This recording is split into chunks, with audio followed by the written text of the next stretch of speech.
Hey guys, Justin Williams here with Dirt Time Adventures.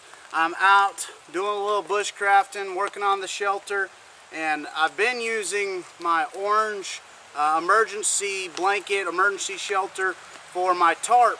But as I was out scavenging today, I shot an earlier video, a little Dirt Time tidbit video, if you can catch it, called Possum Mentality. And it's all about being resourceful and looking for usable items as you're out in the woods. And as I came across this drainage ditch, I found this tarp. No holes in it. It's kind of dirty. It had a bunch of setting water, so I put it in some deeper water and rinsed it off and made use of it. And so it's all about utilizing what's around you. And for me, I'm not about to pass on a tarp. I don't care how dirty it is, unless the mold and the fungus is eating away at it. That bad boy's going with me. And as you can tell, it's raining on me like crazy, and that's what I want to talk to you today about, is hypothermia and a little bit of other things that we're going to be researching in Pathfinder Phase 1, Block 4. And cool thing is, I was out thrift store shopping and found this little pouch. It's made of a real heavy canvas, and my field study book fits perfectly in it. Put my pencils in it. Awesome little find. But today, once again, we're looking at Block 4, and it's going to be another more of a informative research type video. I promise you I'm going to get back into some instructionals and how-tos shortly. Block 5 and 6 are going to start getting back into some stuff like tools and navigation and stuff like that. So just bear with me, guys. And this is vital information that's important that you know. And so even though it may be a lot of just watching me, and I know that's not the most entertaining thing in the world, but the content is well worth your time if you're new to the outdoors, especially if you're wanting to pursue bushcrafting. Come on, up here. Come on, up, come on, come on. Oh, it's too wet outside. It's raining. Lay, sit, lay, stay. You're gonna get hypothermia if you ain't careful. And so Block 4 is talking about the practical exercises and research, and we're going to be looking at 3 killers. The first one is hypothermia, the second one is dehydration, and shock. And for me, I'm kind of a alliteration type guy, and so I kind of reworded them a little bit. So the first one is hypothermia, which is cold exposure, not only hypothermia but cold exposure and frostbite. The second one is hyperthermia and dehydration, where your body is putting off too much heat and you can't regulate your body core temperature. And then shock actually has a word called hyperfusion, and so they all start with hype, and that kind of is going to help me remember all 3 of these killers. And so part of this exercise is to research all these killers, and the hypothermia particularly is a condition in which an organism's temperature cannot be regulated, and it's dropping below the required normal metabolism and bodily functions. And so your body temperature is dropping drastically, and that's hypothermia. And oftentimes we think that that is because it's cold outside, or because it's winter time that you can only get hypothermia. But that's wrong, guys. It can happen to anybody at any time. All it takes is a few key elements to be in place, and you can find yourself in a dangerous situation facing hypothermia. Today is a perfect example. I came out and it was about 60 degrees, started working, got a real sweat going on, and the sweat began to evaporate, and that evaporation is a cooling agent. Then it started to rain, and I got wet, which is conduction, convection, and evaporation, and all these different elements, which we're going to talk here about in a second. And the temperature dropped with the rain coming in. And those are key elements to the onsets of hypothermia. You get wet, the temperature drops, you get cold, and next thing you know, you're fighting hypothermia. Some of the symptoms of hypothermia is shivering, slurred speech, drowsiness, even a loss of consciousness. And that's usually when the onsets of fatality begin to take place, is when you cannot remain consciousness. And once again, the key element to hypothermia is that your body core temperature drops below 98.6 degrees and cannot maintain a healthy core body temperature. And guys, you know, I've gotten a couple complaints about the noise in the background, and the reality is you work with what you got. And so this is what I have. Once again, I announced last week that the farmer back behind me here, I told you that I got about 10 or so acres here that I can use. He came and he stopped by and said, man, I see what you're doing. It's awesome. You can use all that property. But still, all the property runs along Highway 62. So I work with what I got. Frostbite, little quick thing on that. Your flesh becomes white, waxy, numb, and hard. The next one is hyperthermia, or dehydration. And dehydration is actually the onset of what's leading you to your hyperthermia, because water and staying hydrated is what helps you regulate core body temperature. And when you don't have that water in you and it gets real hot, guess what? Your body temperature is going to rise, and you cannot naturally regulate that core body temperature. The heat regulating mechanisms of the body eventually become overwhelmed and unable to effectively deal with the heat, and your temperature just continues to climb uncontrollably. Some of the symptoms with hyperthermia and dehydration is shallow, rapid breathing, weak and rapid pulse, chalky, cramps, spasms, nausea, and even vomiting. The third one is shock, or hyperfusion. And shock is a life-threatening condition, guys. It's very serious. It's where insufficient blood flow reaches the body tissue as the blood carries oxygen and nutrients around the body. It reduces the flow, which hinders the delivery to those components into those vital organs and those bodily tissues. And so shock occurs through this cardiovascular system, where it cannot provide sufficient circulation to all parts of the body. Shock often follows severe injury or trauma, and can usually be attributed to a drop in blood pressure due to severe internal, external bleeding, bruises, or not bruises, but burns, crush injuries, and severe allergic reactions and cardiovascular failures. Now, I know that was a lot, and I wasn't about to be able to remember it, so I just read it off. I hope you don't mind. And that's where research pays off, because I kind of knew what shock was, but when you read it, it's a whole nother ballgame. You actually got to stop and think about what each of these things mean. But some of the symptoms is you'll have fast and shallow breathing, you'll have a weak pulse, and you'll have a chalky pallor, cold, clammy skin, nausea, and gradual loss of consciousness. And so those are the three killers, guys. And exercise 2 of Module 1 is the treatments. And so I want to go through these real quickly. And hypothermia, once again, I'm soaking wet, the temperatures drop, it's cold.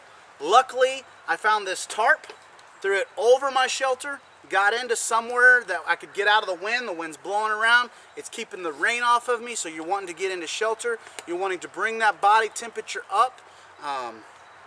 And so it's important that you rewarm your body, and you can do this by covering with blankets, and that you prevent further heat loss by removing yourself from that cold atmosphere, those elements that are keeping you cold.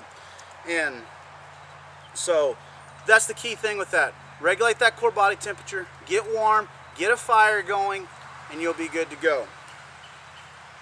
Hyperthermia is in dehydration.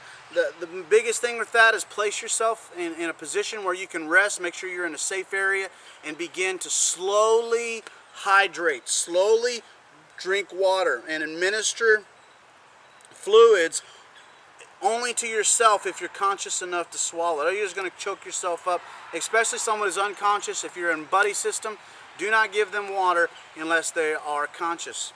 Okay? And just let them relax, put them in the shade, get them in a cool place, get them somewhere out of the sun, and that'll be good steps for that. Hypoperfusion and shock.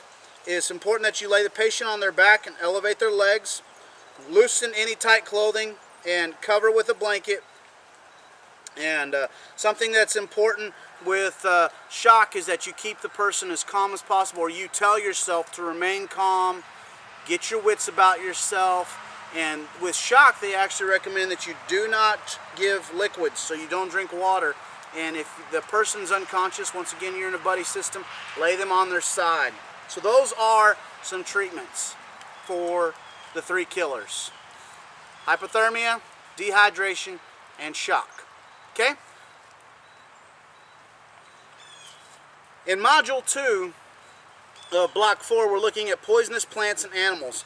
And in Exercise 1, you just pick 3 types of poisonous animals or insects and habitats, behavior, sizes, and colors. And so I'm not going to spend a lot of time on this. These are things that you can research.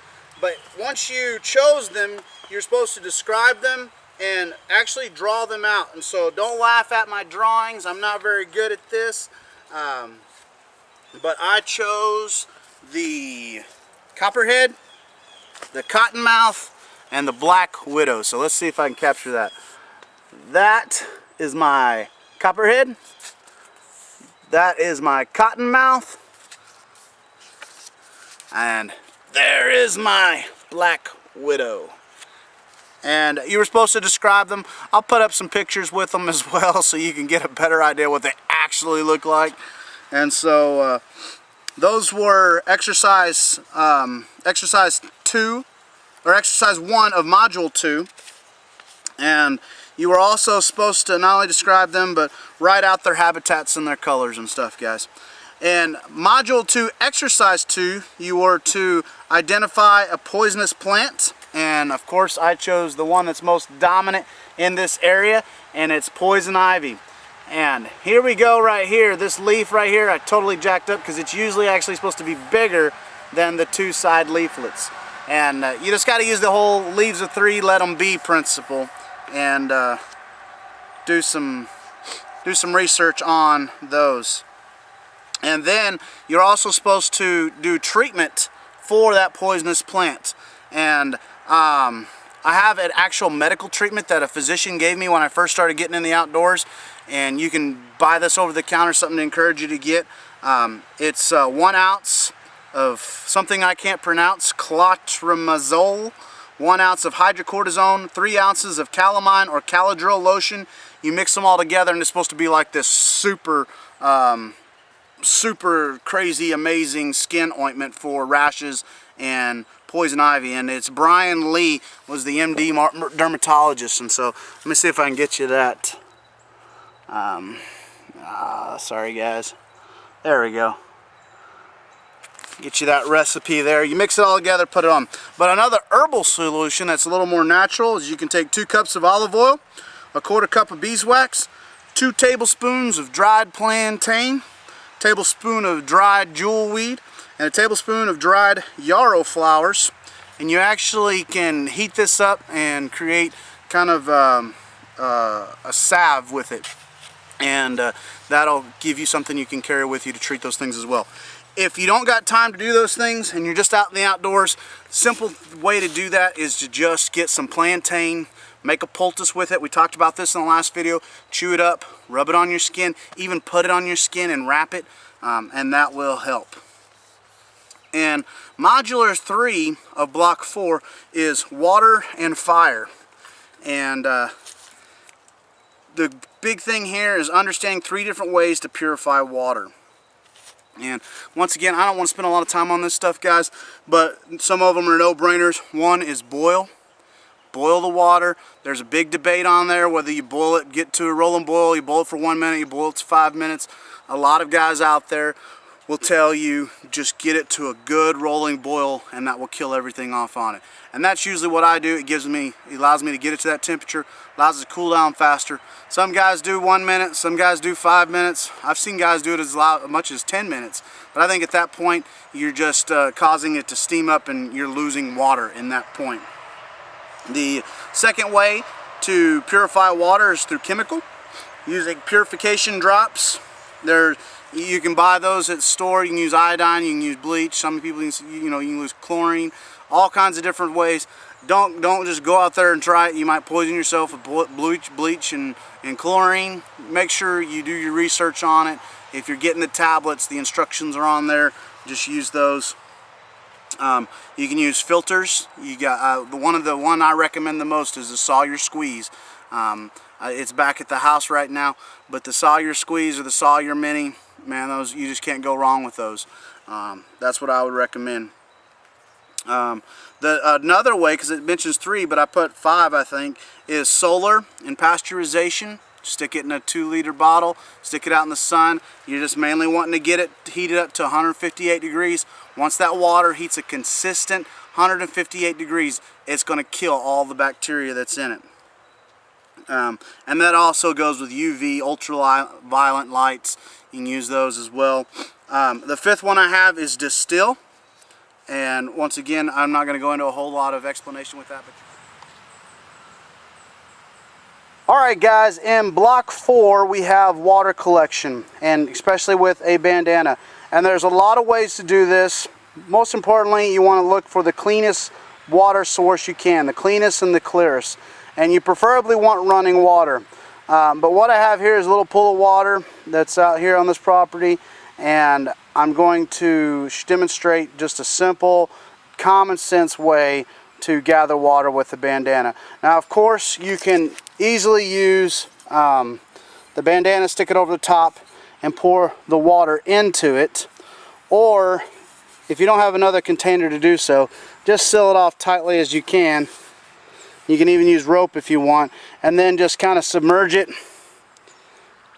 underneath it.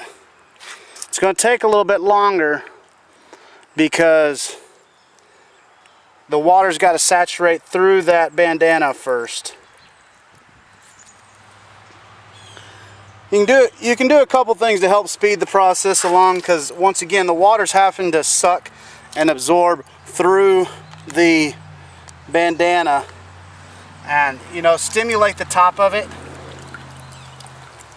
will help. You can see the little air bubbles coming through.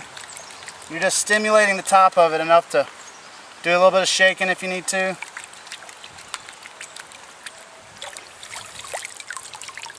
As you can see, we're almost full now.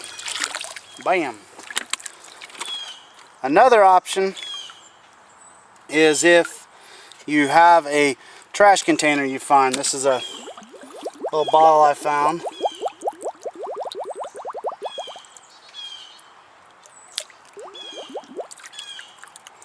Fill it up, and then we're gonna pour it into this one. So stick with me, guys. Alright, so we have our 2 waters. Actually got a bug. There's a little bug in there. That's exactly why the bandana is necessary. Get that little water bug out of there. Put the bandana over the top and just pour it through. And this is another great opportunity to create a little bit of an indention in it, so the water has something to soak through.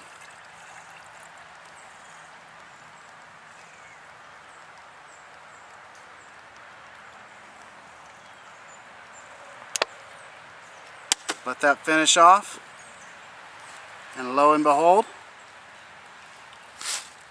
our little bug and some debris that we captured. And once again, you still don't want to drink this water. We want to boil it. So, alright guys, stick with me.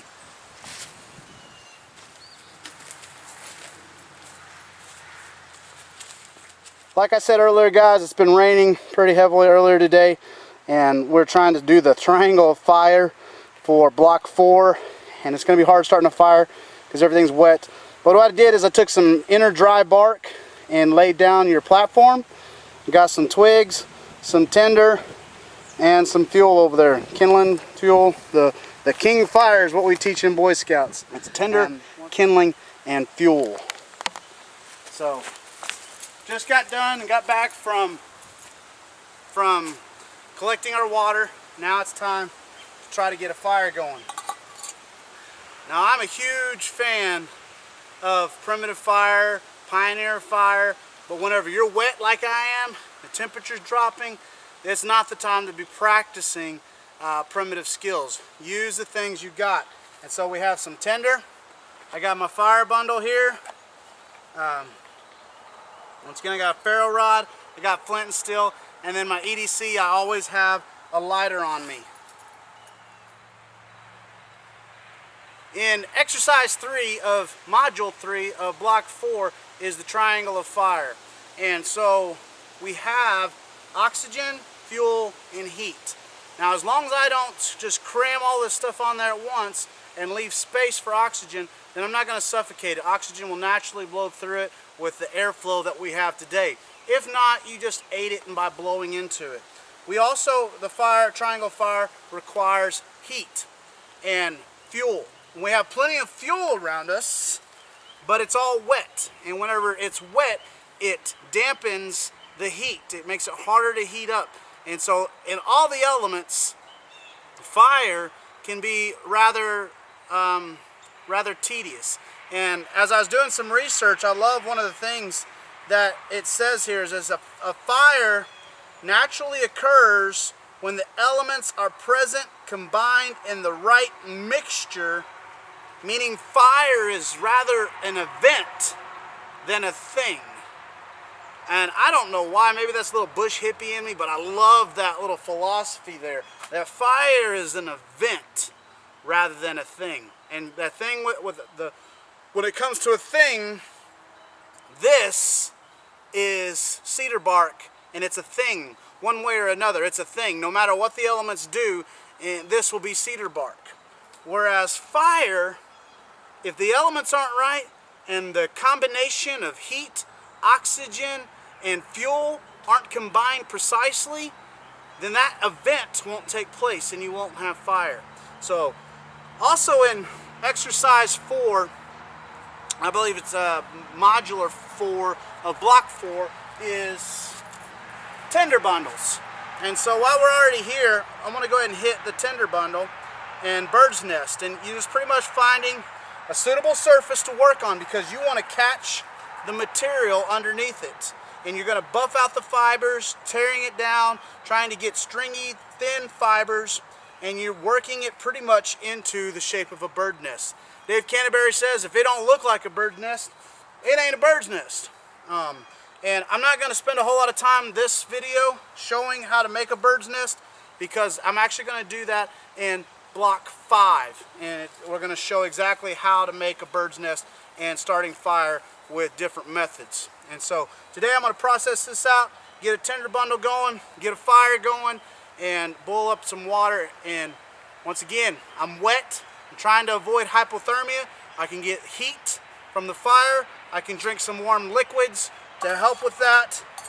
And all in all, we'll be able to prevent the onsets of hypothermia and infection from bacterias, Giardia, and Cryptosporidium from drinking infected water. So, into it.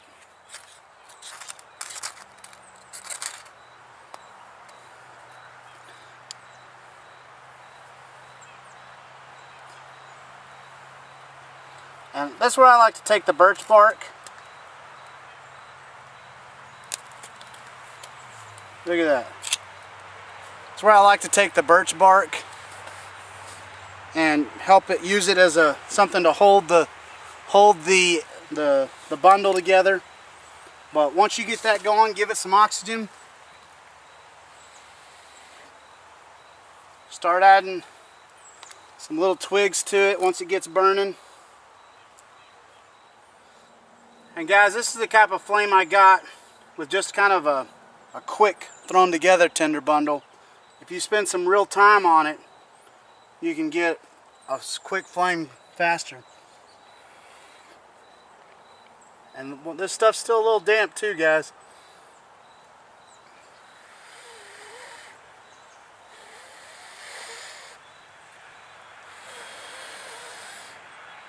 There it goes.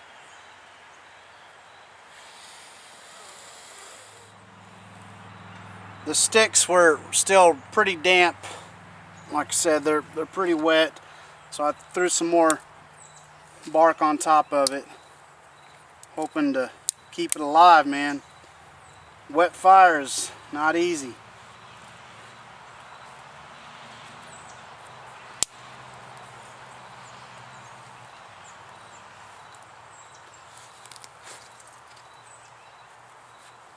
But there you have it, guys. That initial tender bundle with the ferro rod. Threw some sticks and some other bark on it, and that bad boy's going. Alright guys, I'm wet. I'm still a little cold, but the old tender bundle paid off. Now it's just a matter of trying to dry out some of these wet sticks.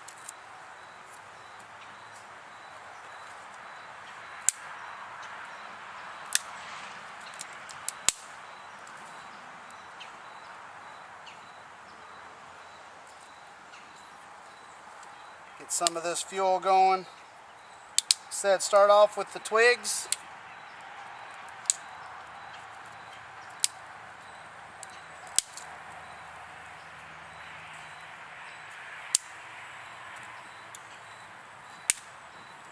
And then go ahead and set your bigger stuff beside the fire to start drying it out.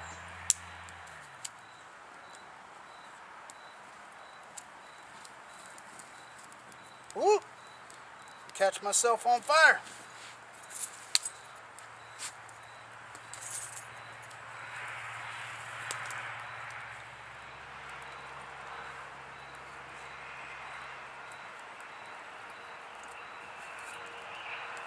Once you get your flames going, get your water in there. I'm going to stick it on this side. Let it lean against that rock.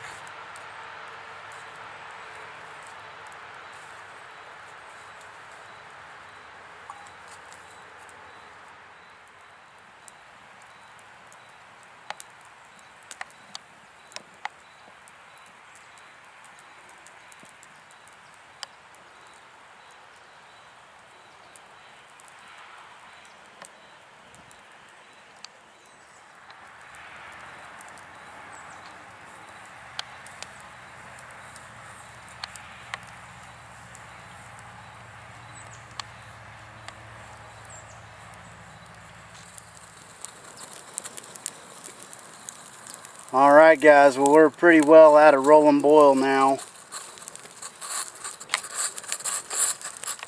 You hear it just going in there, look at that. Did all this in about 15 minutes, so one of the later blocks I'm actually supposed to make a fire and get boiling water in 30 minutes. So I should have killed two birds with one stone and done this, but that's okay, gives me more practice. Been letting it boil for about a minute. Like I said, I think 5 minutes is maybe a little overkill. 10 minutes is definitely, you can see the water just begin to boil out of there. So anything I let go longer than this is just wasting. So I'm going to pull it out, let it cool down, and get me some water.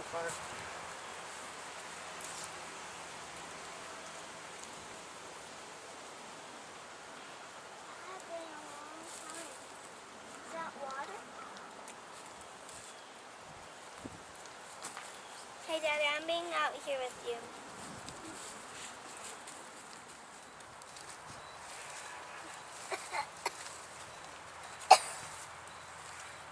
Hey, you kill it. You're going to start breathing on it.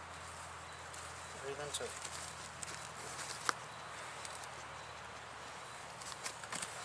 Get down low. Breathe to this side. Come to this side and blow in right here.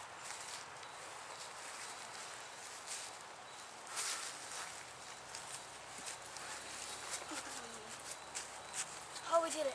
Not good yet.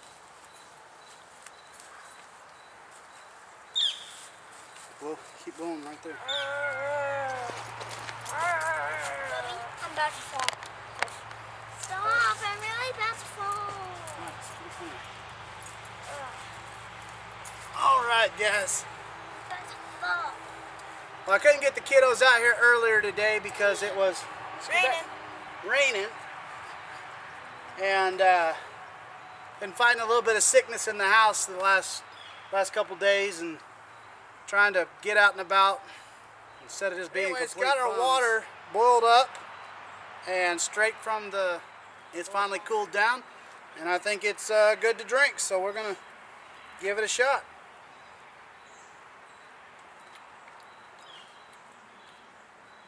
Go Want to try it? Yeah.